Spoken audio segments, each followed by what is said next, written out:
Hey everybody, you are listening to the Vocal Advancement Podcast, and I am your host Tom, joined by my lovely co-host Heather. How are you doing? I'm good. Surviving winter? Just about. I am ready for winter to be over, to be honest. But when you live in the UK, winter can Be carry on 365 for a days a lot year. longer than it's supposed to. But that's all right. And the good thing about winter is that you get to wear, lots of layers of clothing. So, you can hide all of the weight you put on over Christmas, which is a good thing. I know.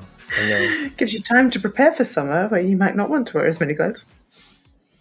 I know. I feel like it's been forever since I've seen the sun. I think I said this last episode as well, but it just feels like it's just been weather. Like I'm ready for spring. Ready for spring, definitely. Yeah, definitely. And by the time this gets released, it probably will be spring, and everyone will be going, "What are they on about?" Yeah. Just now, it's the depth of winter in the UK. Yeah. But it's all right. It's all right. There's nothing nicer than to get home and then put on we've got a log burner, so we put on the fire and the log burner. And it's all nice and cozy inside. You can cozy up in front of the fire. Oh, now see, that sounds much nicer. Like, there we are. See, much nicer than sitting around a radiator in the central heating system. You know, it's not quite as picturesque. It's not quite the same. My dog loves the wood burner. He will lie so unbelievably close to it. I mean, it can't be good for you to be that close.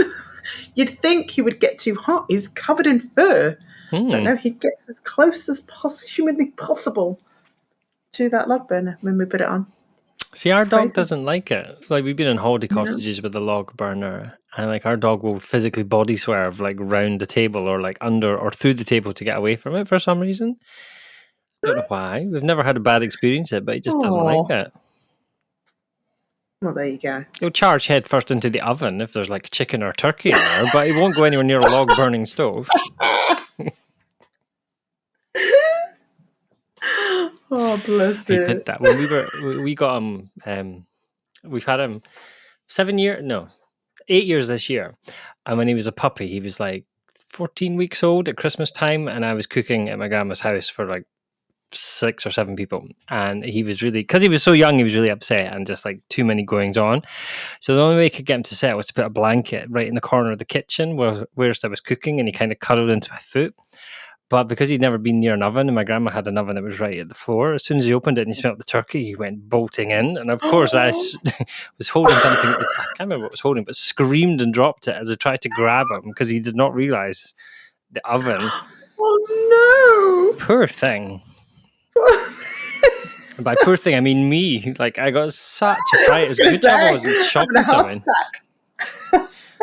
Lost 2 fingers or something, but just, oh my goodness. A roasted dog for dinner, yeah.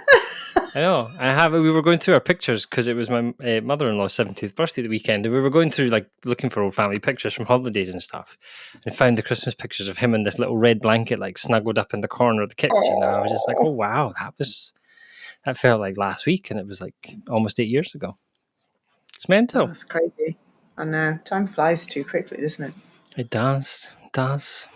Yeah. When you're happy. But yeah, I mean, I suppose we should talk about something singing related, shouldn't we? Yeah, it was the Grammys last night. Did you see? I didn't watch them, but I've seen a couple of clips. I was reading on the old TikTok. I haven't seen clips yet, but I was reading the kind of what do they call, like, the showbiz catch up, like the ins and outs, like the winners and the losers and things like that. So it was quite interesting to see some of the people that won awards last night. Like Kylie won her Grammy, and yes, I heard that. Yeah. Yes, and Celine Dion made an appearance after all this time with her illness. So like she was looking a lot better than last time she was out and about.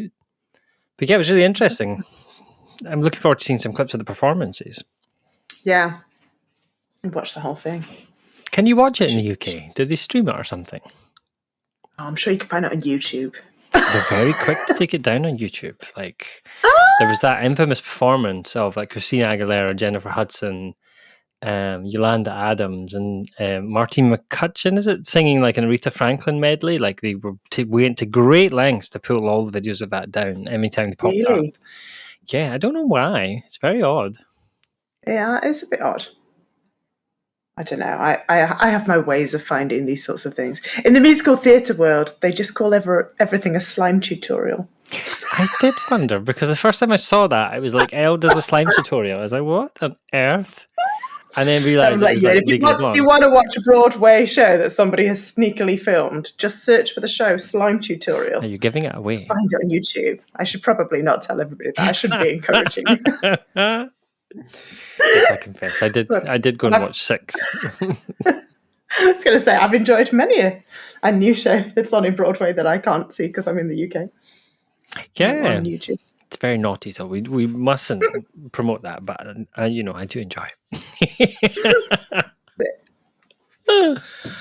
I do also go to see live theatre when I can. We do. I just booked tickets for Anne Juliet as well, which I'm really looking forward to. Oh, I never saw that, but I heard nothing but great things because it previewed in Manchester. Oh, did it? And I never got round to going for one reason or another. Just never found a time to go.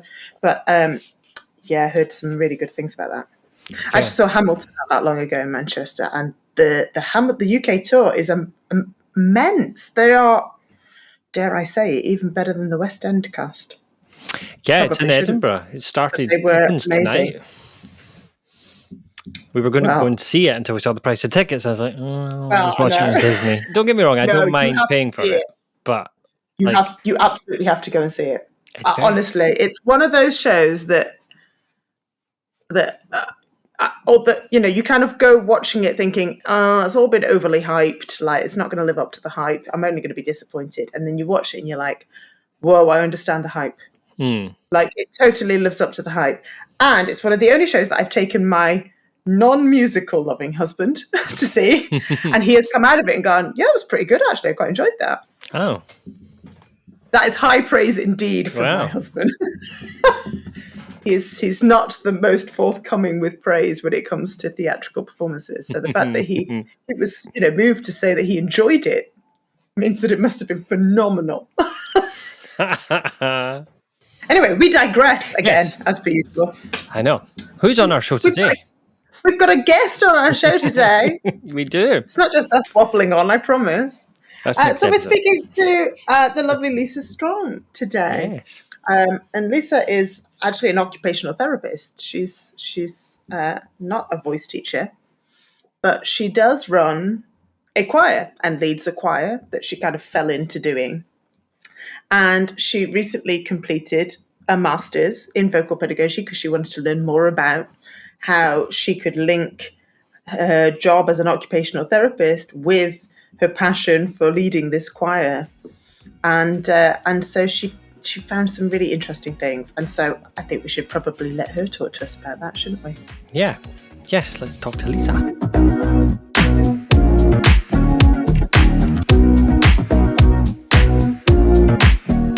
So Lisa, welcome to our podcast, and thank you for joining us today. Looking forward to getting to know you a bit better. Thanks for inviting me. Nice to be here. So perhaps we can start with nice and easy and kind of let our listeners learn a little bit about yourself and kind of where you've come from. Well, I'm UK, Essex based, and I'm an occupational therapist, so I'm a health professional, and I work with the NHS. But I've also been a singer for quite a long time now. I've been singing in jazz bands for about 15 years, and then I stopped that, and now I'm doing some duo work with a friend of mine, singing in pubs and restaurants and whatnot. And alongside that, I run my Feel Good Choir. I was just saying, how long have you been running the choir? And the choir had its 5-year anniversary last year. It was quite nice. We had a bit of a do for it as well. It was nice. So I started 2018. I finished my degree in occupational therapy, and my final project I chose to do about singing, and it was based on dementia and about how singing brings people with dementia and their carers together and helps people bond and talk about the issues around dementia and in a non-stigmatized way. And I was really interested in that. And then where I live it's quite, they don't like to call it a deprived area, but we don't like to call it that. We don't think it's deprived, but we're in a kind of not very affluent, we're in a seaside kind of town, so winter months are dead quiet and there's tumbleweed blowing down the street kind of thing. We don't get many visitors in the winter, and then summer it's really busy, so quite high in unemployment. We've got a lot of older people, retirement and age, and comes with that complex health needs, and people can be quite isolated because the bus routes aren't the best. We don't really have, there's only one school that you can send your kids to around here. Don't get like, oh, which school shall I go to? It's like, there is a school, and my kids all went there. So, it's a bit of an isolated place. So I kind of felt that I really wanted to build something, community spirit in a way. And I felt that after that project finished, the first thing I did after I completed my degree, my BSc, I just put a post out on Facebook and just said, hey, who wants to get together and sing? And 25 people turned up. That's amazing. That's how it started. Wow. It's clearly much needed in the area. Yeah, I mean, I didn't know if it was going to be. I mean, I just felt like, well, let's just see, because I was a bit, I'd say selfish reasons in a way, because I really wanted to be in a choir. I really missed it because I used to be in a choir when I was at school, and that was why I really got a good sense of, I got friendships from there, and I loved singing, and I just wanted to be in a choir again, and I was nothing local to me. I thought, oh, come on, I really want to sing fun songs and just like get a bit of harmony. And I thought, how can I didn't want to go to church and sing all Requiem and everything. I did do that before and I liked it, but I wanted something a bit more free and easy. So that partially I wanted to get a group of singers together for my benefit, and then I ended up thinking, actually I'm not in it anymore, I'm leading it. But I still get a lot of joy out of that side of it, but I still would like to join a choir myself, because it's so weird though when you're a choir leader joining another choir. You kind of have to be a bit covert about it and be. You're so right. Every year when we do our teachers' conferences in person, we always run a choir throughout the week, and it's lovely. As somebody who regularly leads a choir, actually just being a member of the choir it's quite nice to be on the other side of that for a change. Yeah, really, really nice. Lovely. So then your continued research really focused on that kind of connection between health and singing. So what sort of other areas did you look into? Well, when I first began my research, I mean, I do enjoy academia, but it's not my natural state to do. But I just felt there was something going on in my choir. I just could see it happening. They were talking about it being like a family, and I could see friendships. I mean, that happens in a lot of choirs. Since doing my research, I realised it just naturally builds these friendships, and these bonds were forming. People were coming out of their homes. There was like people that were not miraculously, but they were getting better. They were like, they weren't before getting out of the home. Then all of a sudden they were out to us. Then they were walking down to the cafe with a friend, and their mobility was getting, I was thinking, my goodness, if I could just bring this into my actual job. And I work in the NHS as an occupational therapist in the community rehab team. So my job is to rehabilitate people that are poorly, have come out of hospital and want to get back to how they were. And I was thinking, I'm doing this. I'm kind of doing it in my choir, really. So then I started to be interested in why and how, the mechanisms, what was going on. Was it the music? Was it the people, just happened to have a nice bunch of people? Was it me?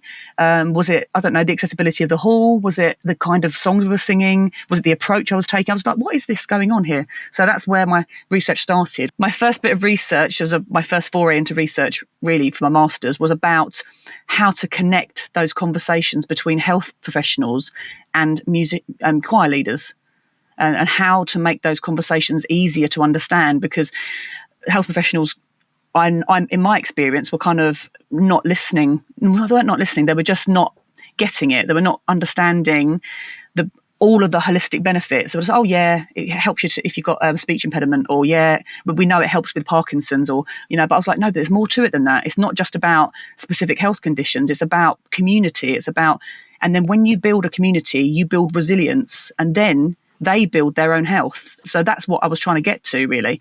So I kind of try to create a model because health professionals love a model. They love it to be black and white, and just and obviously evidence-based, of course. That's the kind of core of our work as health professionals is it's got to be evidence-based, or they won't listen to anything you're saying.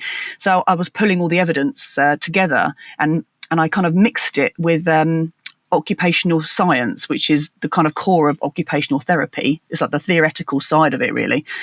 And this research done, the kind of is to do with a model that was created called the occupational perspective of health, which talks about being, belonging, becoming, and doing. Wilcock. And so I quite liked that talking about health. I like the fact that they were normal words that we all use every day. We're not talking about those jargon words that health professionals like to talk about. We were talking about words that we understood, that everyone could understand. So then I thought, well, maybe that's the way, that's how we bridge it then, because it's a health profession that speaks the language of everyone else, kind of like the vernacular. So I bought the Singing for Health research, and I had a look through it, and I kind of pinpointed where being was coming up and where belonging was coming up and where becoming was, as they had identified it in this seminal research. And then I linked it together, integrated it to create this model so that, hoping that health professionals could look at that and then identify quite quickly, oh, that's to do with being. Okay, so, if we need someone that needs to work in that area, we could do this, or so I mean it's nowhere near finished. It's just the beginning of an idea, and hoping that somebody will jump on it. If I can get it published, if I can get my pull my finger out really and have a go and get that done, but that's another thing in itself. But and then someone else might be able to jump on the back of that and carry exciting. it on. I have heard incidences where social prescribing has happened, where they've said it'd be great for you to join a choir, but it seems to be few and far in between. Like, it's not a regular occurrence. And I do wonder whether something like this might be exactly what is required for your local doctors, your GPs, to be able to look at somebody and go, I'm going to prescribe you, a year of singing in a choir. Exactly. And that's part of the research as well, was looking at social prescription, because that's a real part of my NHS role. We use social prescription a lot for our clients we find in the community that are isolated and alone. I mean, they have to like singing. It's got to be meaningful for them. You can't just go, right, get down the choir, and they're like, oh, I hate singing. They've got to like singing.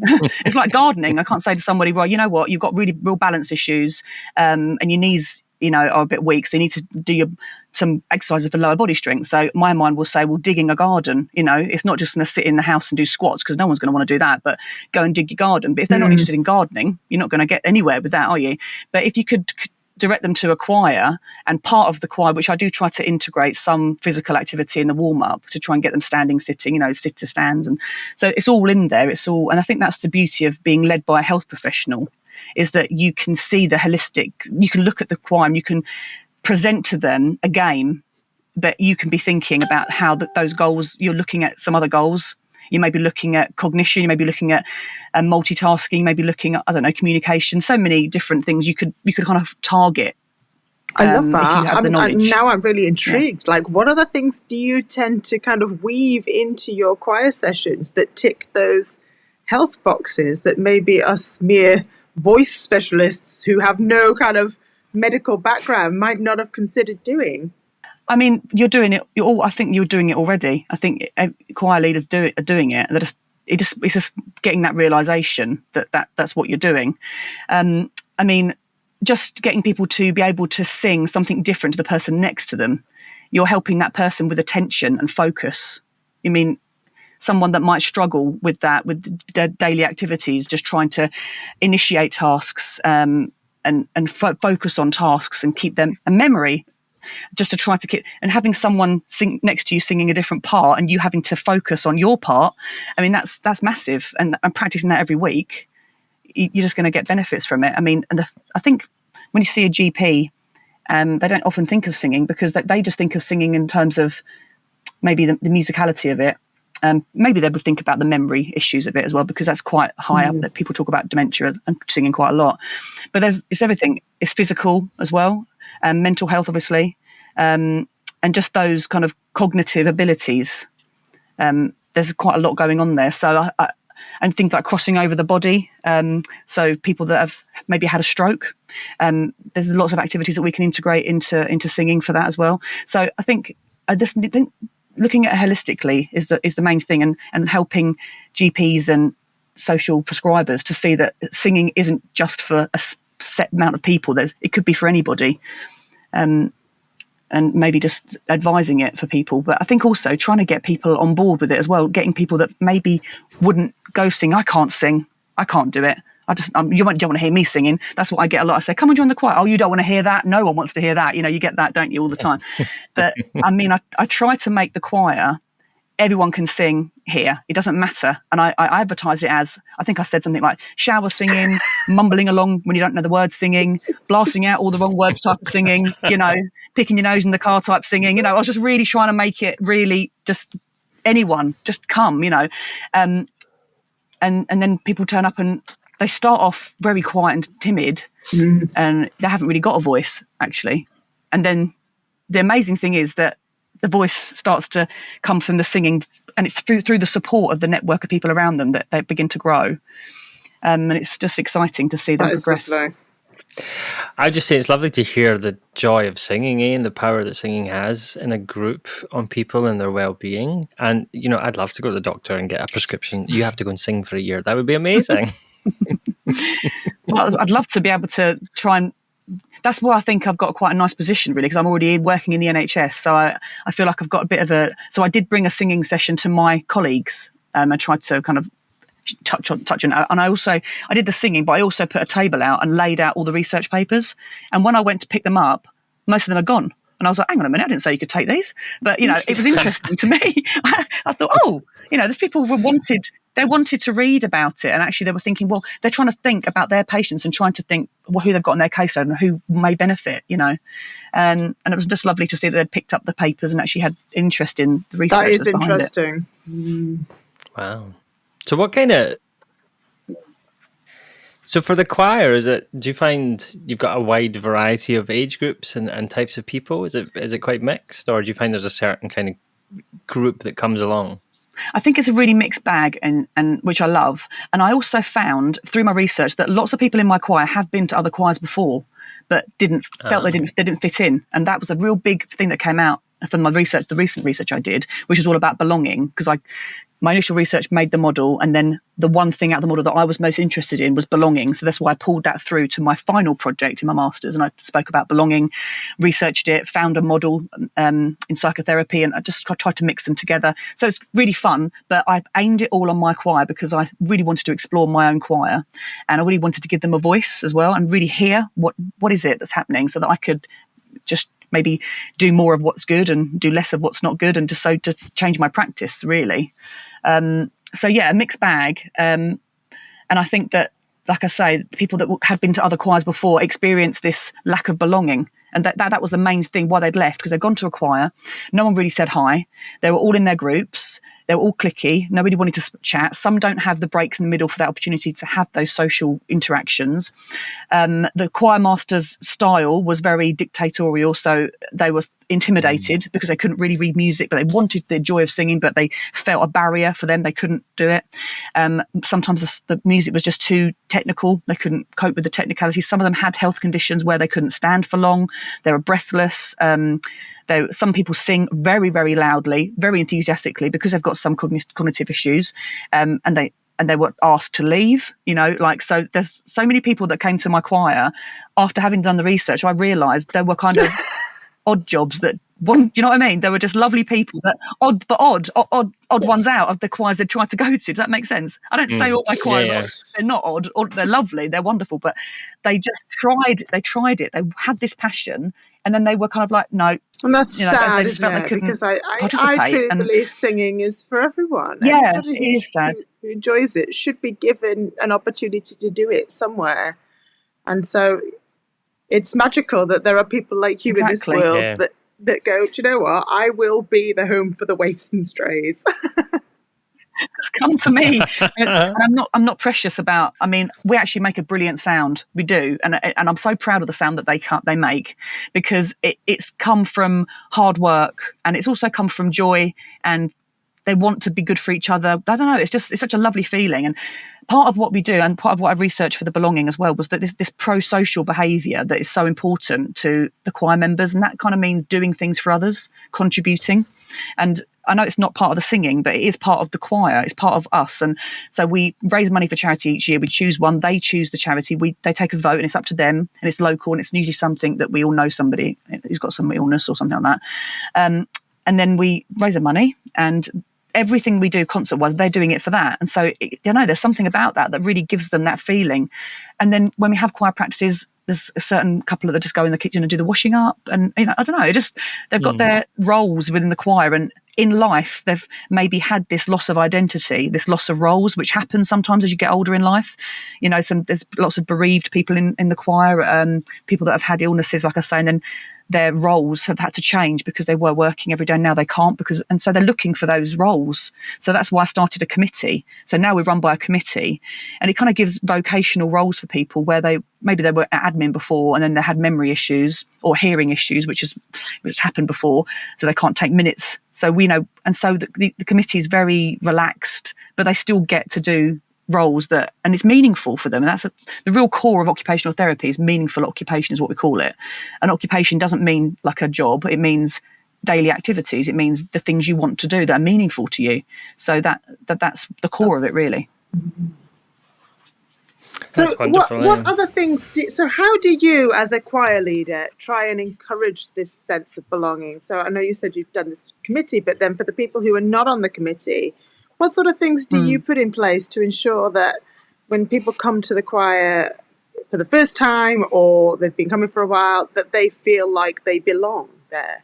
Yeah, that's really important. That's been something that's come out of the research. I'm so glad that I did the research to find out. The main thing that people said to me was the welcome. So people are late into the choir, and in other choirs it might be but in our choir it's yay! They walk in the door and everyone cheers. They're late and who cares? That's that kind of thing.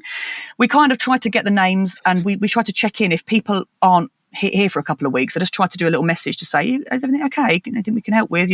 Just so. And I think something came out of the research was this: I'm missed. I feel like I'm missed. And if they're on their own, they're living alone, they don't have anyone to check in on them. And I think that was a really big thing that a lot of people said within the research was, I feel like people are looking for me, missing me. And for them, that feels important, that they're a part of something. And I actually did put together all my research into a policy for the choir, and we call it the belonging policy. And it's all about the research, basically. I've got it with me just so I can tell you a little bit about it. So it's kind of asking the choir in a very, really easy to understand policy that everyone can read, nothing too jargony at all. And it says, a little bit about belonging and why it's important and how we at the choir do that. And I've put creating a warm welcome, creating a safe space to be yourself. We work together to reduce any barriers that you find. So things like there's a lady perhaps that can't see the words, so we would print it bigger for her, or I would make sure that I was standing nearby. I'm aware of who's got hearing aid and who needs me to come over a bit closer. I've got that awareness of who needs what. And I know somebody who recently, their daughter was moving away and she was quite emotional about it, of course. And so we were talking about trying to make sure the songs that week weren't too talking about I'm leaving on a jet plane, or you know what I mean. You just got to be a bit careful about what you do. And I only know those things though because I've got a really good committee who kind of feed things back to me, because as the choir's grown, it's become more difficult to manage all this. But and I put the approachable team and offering opportunities to contribute. And the way that you can do it to help nurture is welcome your fellow singers in, help us maintain a kind, authentic atmosphere.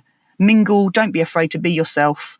And that's the kind of, and sing your hearts out and enjoy yourself. So it's really just basic stuff, but just wanted them to know that the things they do mean something to other people. Coming in and saying hello to someone might not be a lot to them, but for that one person, it might be the only hello they got that day, or the only kind smile they got that day. So it's just important for everyone to be aware. I mean, you see that, because I run some choirs as well, and you do sometimes you see someone come for the first time and they don't know anyone, and we have a break in the middle where people chat, and I'll see that they're just kind of sat there and they get their phone out and they're looking on the phone because they don't know who to talk to. And all it takes is for me to go up and have a quick whisper in somebody else's ear and go, do me a favour and go and have a quick chat with the new person. Yeah. And they'll go over and you just see like this look of relief on their face, like, oh, okay, there's someone who I can talk to. That's it. You just need that one person. Yeah, we talk about a buddy system. And I know a couple of good few members that I know love doing that. They love that role. Mm-hmm. So I'll just whisper in their ear, oh, can you just, and off they go. And they're like, oh, yes, hooray. And I think, oh, off they go, And I just think it's really nice because they feel like they've had I'll get your words for you. It's over here. And this is this. And they're really proud of their choir. They're really proud of what we've got going on. So they want to share, which is really lovely as well. That's so nice. And you know, it's really interesting because I also ran a choir many years ago, and like we tried to do some of these things that you mentioned, like the committee for people to be involved, the buddying system, like that, and it did really make a difference. But it struck me like the difference between the stories that you're saying about your choir and the horror stories that I've heard from students coming in for lessons or coming to join our choir. And you're talking about the demon choir master, like screaming and shouting at people. And Yeah. I can't understand why you'd want to be like that to your choir. Like these people would come in, like it just sucked the joy out of singing. And I left as soon as I could. And like, it's horrible to think that people go through that experience when it could be like you're talking about, which I was sitting listening to. I'm just like, I really want to join a choir now. I really miss that experience. I think you're right, know? though, that kind of type of leadership is about it's more about the person than the choir. They're looking for perfection, and and sometimes I mean, I'm try to be laid back about it, because there are times I think when you want a professional sounding choir, and you have to be, but then you've got the right people. You've got to get the right people for that have. I mean, in the research I did, which is interesting, is there's this state and trait belonging. So, state belonging is natural. You have got a really good sense of belonging anyway. You've got it. It's inbuilt, yeah. And then you've got trait belonging, where it kind of fluctuates. I think I've got that backwards. But trait, yeah. But anyway, one's one and one's the other. So one of them fluctuates. So it's affected by someone looked at me funny today, and then boom, they're low, and then I don't feel like I belong. I don't feel like I fit in. It's all attached to mental health, past trauma, past experiences, how you've been brought up. It's all so you've got those people with the really strong sense of trait belonging, which is like in a trait, so it's in them from birth, and then you've got the ones that have that fluctuating more. I think everyone's got a bit of both, actually, but that made me think about my choir, and actually that a lot of my choir probably have got quite a high state belonging, rather than trait belonging, if you know what I'm saying. It's quite complicated, and there isn't really a measure for belonging particularly, but it was just an observation that I had, that maybe that's what it is. Maybe the choir members that were struggling because they were going to choirs and not getting that external sense of belonging they needed had to come to find it elsewhere, because that they didn't have it inside. Do you know what I mean? And there's some people just naturally have it inside, and they're the ones that maybe could deal with a dictatorial kind of choir master that's like, right, we're going to get this perfect, stop doing that, no talking, get on with it, and maybe they can cope with that a bit more, potentially. Or maybe they're getting their sense of belonging in another area of their life, so they don't need it from the choir, so where people in my choir maybe haven't got those connections as much, so they need to find it in the choir. It's very complicated, but yeah, I joined a choir quite recently, and I really wanted to be a part of a big choir, but I left because no one came and spoke to me. I was just like sitting there on my own, and I'm thinking, I want to chat. I just want to see how you are. I love singing. Do you love singing? Where have you sung before? Like, just come and talk to me. And no one did. And so I just thought, you know what? Nah, Good. not for me. So I left.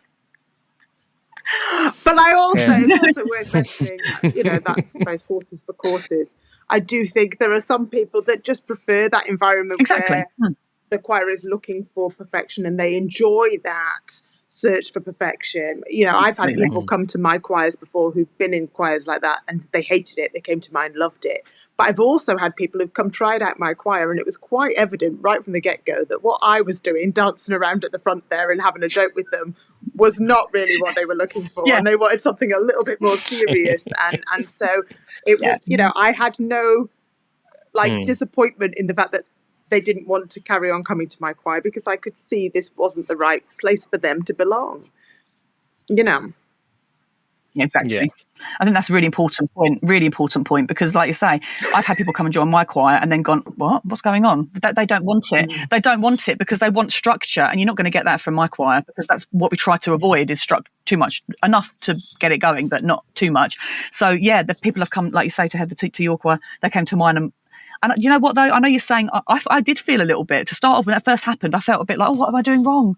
I've done something wrong. They've left. Why? What is it me? Is it, because it's just, imposter syndrome or whatever it was, makes you feel like it's something you've done wrong. But as I've gone through the research, it really helped me to realise that actually it's important there's choirs for everybody. So there's a little bit for everyone. So you can go to that one if you want that. If you want that, this is what I offer you. If you want it, great. If you don't, then there's other choirs out there. And I love the fact that we're so diverse with our communities, and our choirs are so diverse as well. Absolutely. And there's something for everybody. Absolutely. What are your next moves in terms of getting this more visible within the health field, within, What needs to happen now? What's the next step for us to go and get the health world to really recognize that group singing is beneficial for so many people in so many ways? How do we shout that to everyone? I think there's lots of people shouting it, lots of different places and lots of different situations. So, but I think there's quite specific. Do you know what I mean? Like dementia singing, Parkinson's, singing for Parkinson's, singing for health, singing for lungs. They're all different pockets and they're all singing their own. So you do get the health professionals listening to those ones. Like say you get a respiratory physio would be like, oh yeah, singing for lung health. You're going to get those little pockets. But I think we need to really focus on the fact that it's not just for those specific health conditions. And I think the Singing for Health Network's really good at pulling out the research and putting it to the forefront, and also supporting researchers to get that up there. What I found in research I've done in the past was that actually getting it in there early days in a health professional's education. So I'm talking about like first year BSc students in occupational therapy. You've got your anatomy, you've got your theoretical approach, also you've got your creative, and that's where we sit. So we're here, and we're a valid, evidence-based option, and showing them that. So that's my plan. That's what I want to do. And I've said, I mean, Heather and I've chatted before about my desire to get into a university. But that's why I want to do it. But it's difficult for me because, like my choirs, it's kind of a bit of strange paradox really, because I don't fit in either to academia. I don't, and I know that, and it's hard. It's difficult sometimes because I can't quite speak the academic vernacular, and feel professional and feel strong in what I'm saying.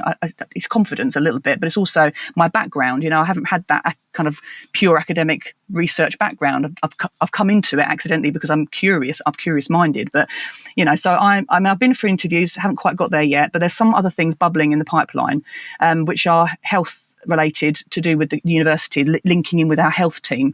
And I know that there's going to be opportunities coming up where potentially I could just shout a bit more about singing for health. It's happening already. There are some groups out there trying to get into universities, but I really feel that's the way in to try and break those barriers between health professionals and the more creative That's side fascinating. of health. There I was thinking we need to get into all of the older GPs and kind of retrain them. But now I think you're absolutely right. Get in at grassroots, and then we don't need to change any minds. We just need to educate right from the get-go. Yeah. I mean, there's a bit of both, I think, but I think the GPs, they've got so tight budgets, they're so focused on what they've got going on, and it needs to come from underneath up to them. You can't push it. It's not work. It doesn't. I don't think it works very well that way, but yeah, we'll see. I love it. That's my hope anyway. So is there anything, if our listeners want to find out a little bit more about what you're doing, is there anything online or anywhere that people can find out more information? Well, you can look at my choir, which is the Walton Feel Good Choir. We've got a website, waltonfeelgoodchoir.co.uk. That's the choir that I run, but obviously it's a bit far away for most of you. But on there, it's got a lot of the information on the choir that I run and the kind of ethos and the way we run it. You can probably see from the kind of pictures of it, the way we do it. The belonging policy's on there. But yeah, I mean, I think I need to probably push myself to try to get published, which is a scary thing for me. But I think that's the only way I'm going to get this out there, really, to try to get people on board with it, just to get it, because like then no one listens to you until it's in an article somewhere. It has to be in a journal or something, doesn't it, for it to be, which is right. It should be peer reviewed, and then it's there, and then people can look at it and look build forward on it. to reading that in the future, Lisa. We'll chase you to make sure you do it. That's what I need. Yes, what I need. Well, thank you so much for joining us today, Lisa. Some really interesting thoughts, and yeah, I'm sure our listeners will be going away and re-examining some of the things that they've been doing and thinking about, are they allowing their singers to feel like they belong? I think it's really important. Well, thank you for having me along. It's been lovely to talk about it, or get quite excited to discuss it, so thanks a lot. So that was Lisa then, and that is I think that's such an interesting topic, the power of singing in a group and that sense of belonging that it brings to people. So I found that really interesting, learning about that and just hearing, not even the science and stuff like that or anything, just the impact on our local community, Absolutely. And I think it's something, if you're a voice teacher and you're only working one-on-one, I feel like you're potentially missing out on that opportunity to provide that. Like, I started a choir in my studio about, well, maybe 15 years ago. And I initially started it because I wanted to give the people who came for lessons as a hobby somewhere to kind of put into practice what they were learning from me, because I had people coming and they just literally, I just enjoyed singing. I want to learn a bit more about how to sing it better. But they really weren't performing in any sense. So I started up a very small group just in my studio. So I could only fit, 15 odd people in. Just to give them an opportunity to, okay, let's put into practice the skills that you're learning. Let's do some singing. And it just grew and it grew and it took off. And suddenly it was attracting people who potentially would never have come for a voice lesson. So it became a new market actually for my business. Suddenly I was bringing in people who enjoyed singing, but never really considered themselves into singing enough to warrant a private voice lesson. So it attracted slightly different people sometimes. And off the back of that, sometimes those people, after singing in the choir for a bit, would then come for some voice lessons because they wanted to learn a bit more once they got their confidence up. So it really works quite nicely to have both of those things on the go, because they work hand in hand a lot of the time from a purely business point of view. Yeah. It's also a different, like, working in a group setting like that. Not just like, because I used to do group singing lessons, like, because it was cheaper for people that couldn't afford one-to-ones. But like actually leading a group like a choir, it's a much different experience for you as a teacher, and also different set of skills that you have to kind of, when you first get up there and you do it, you're like, oh my God, what the hell am I doing? Like, it's terrifying. And then like you get 3 or 4 sessions in, you're like, oh, this is fab. I love this. Like, and playing with the sound and tweaking it. And, like we used to, because we ran a choir as well, like back in 2015. I used to take great delight in watching people's faces when you pulled out some of our exercises, and they were like, first choir session, like, what on earth? I thought we were here to like sing songs, and you want me to like quack like a duck? Like, what on earth are we doing?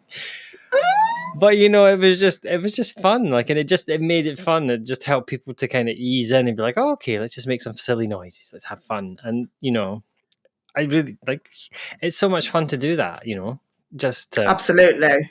give people And I think you get the same benefits from leading the choir as you would get from singing in a choir, to be honest.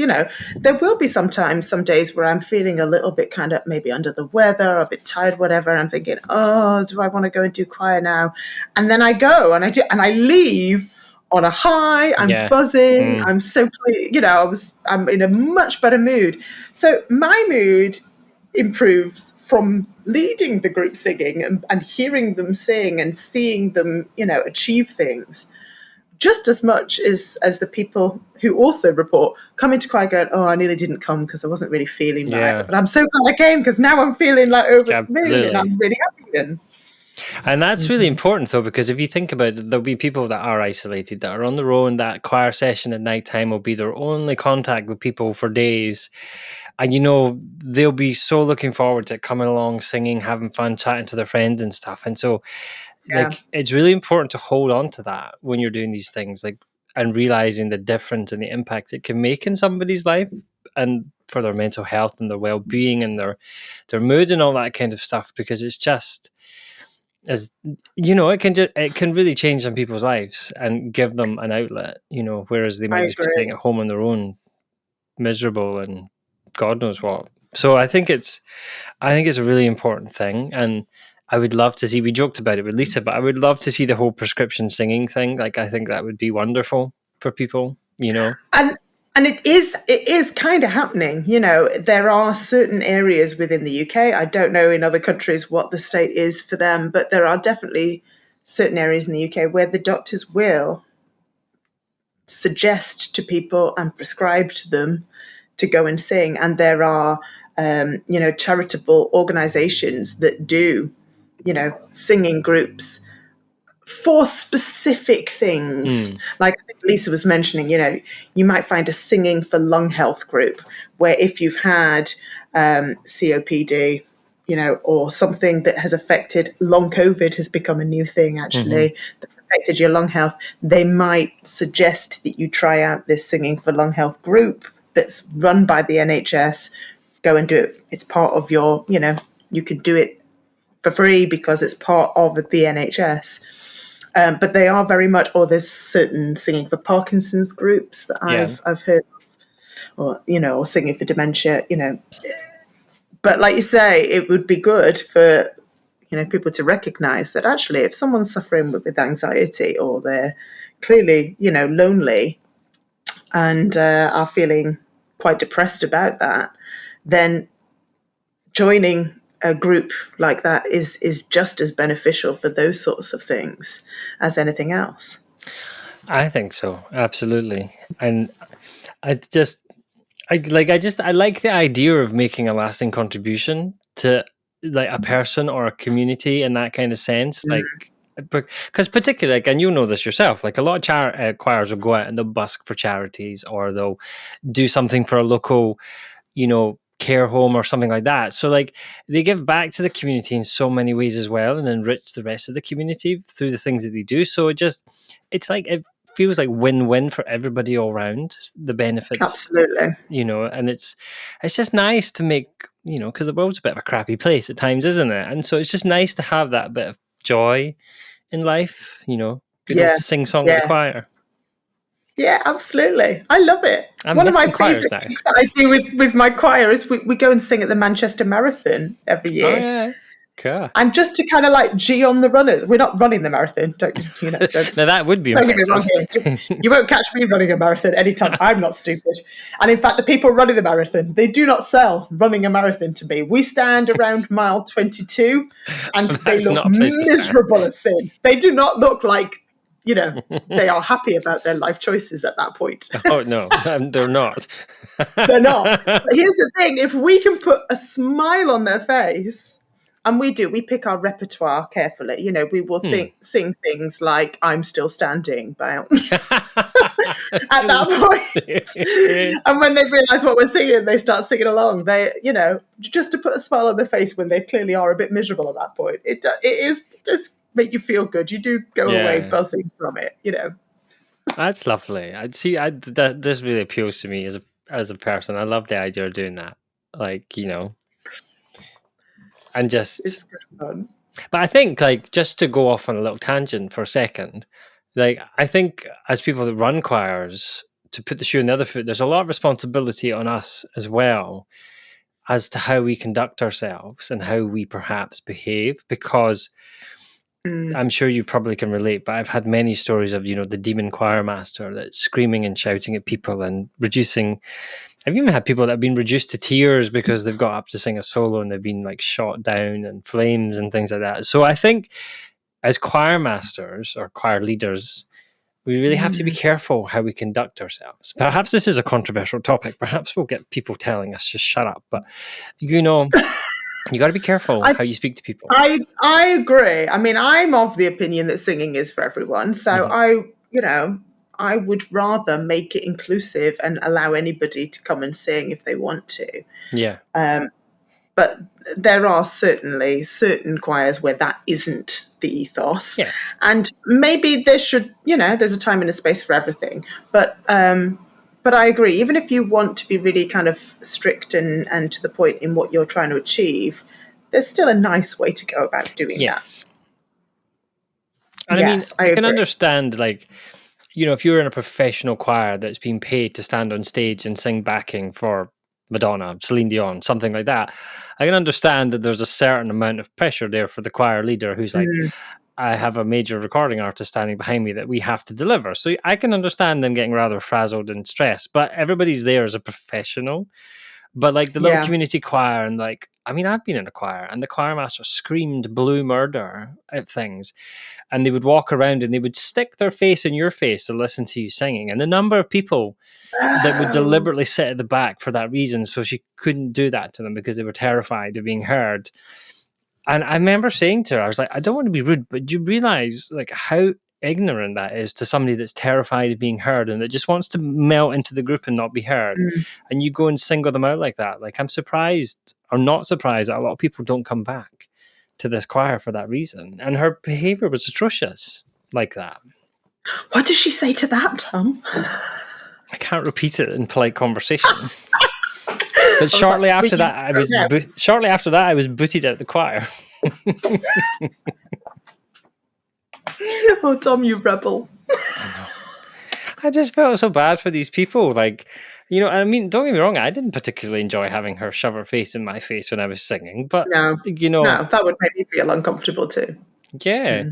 I remember, probably could tell many stories, but I'll just tell one more. I remember they were working on a song. It was Begging by, can't remember who it was. And the guy that wanted... Yeah, that's it. The guy that really wanted to sing it, he really wanted to sing the song. He loved it. And, you know, he was an all right singer, but he wasn't the picture of what she had in her head for the soloist. So she said to him, well, you can sing it just now as a placeholder, but if anybody better comes along, we'll swap you out. And I just watched the guy totally deflate. And I was like, that is just... No. That's such a horrible thing to do to somebody in front. And I mean, don't get me wrong, there was like 100 people standing watching this going on. I'm like, that's horrible. Like, just shocking behavior. That's not on. No. Yeah, so if you're running a choir out there, check yourself. Yes, the moral of the story, be nice. And if you are the person who ran the choir that Tom went to, and you're listening to this podcast now, learn something. They don't run a choir anymore. Do they not? Okay. No. But you know what I mean? Like, it might seem like a tangent, but I do think that we have a responsibility because somebody is there. They're there for fun. They're not there to get shouted and screamed at. So, like, don't rob them of their joy. I would hope that people would encourage the singing rather than discourage the singing. There's a way to constructively feedback when the moment is there to do it, you know. That's it. And never in front of a group. Always take somebody aside politely in private and talk to them. Never scream. Oh, no. Anyway, before I get too far on my high horse about that.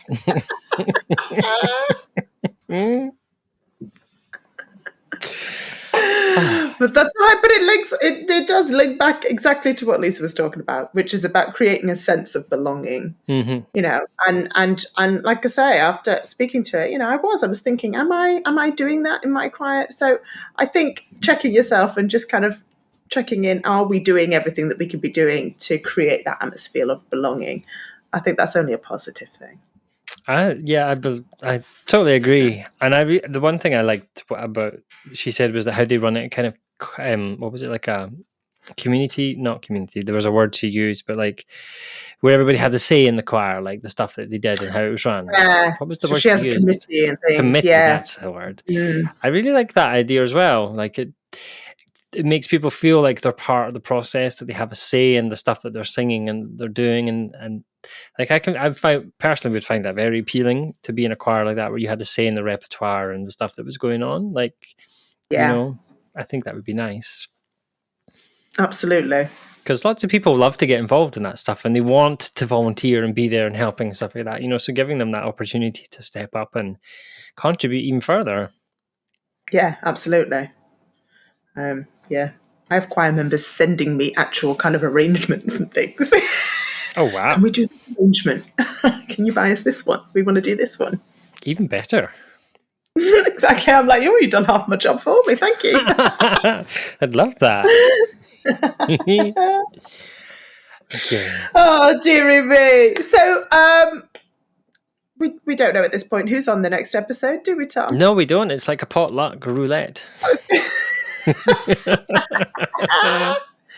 I'm sure whoever we have as our next guest, or if you're just listening to me and Tom in the next episode, either way, it's going to be fascinating stuff and you're not going to want to miss it.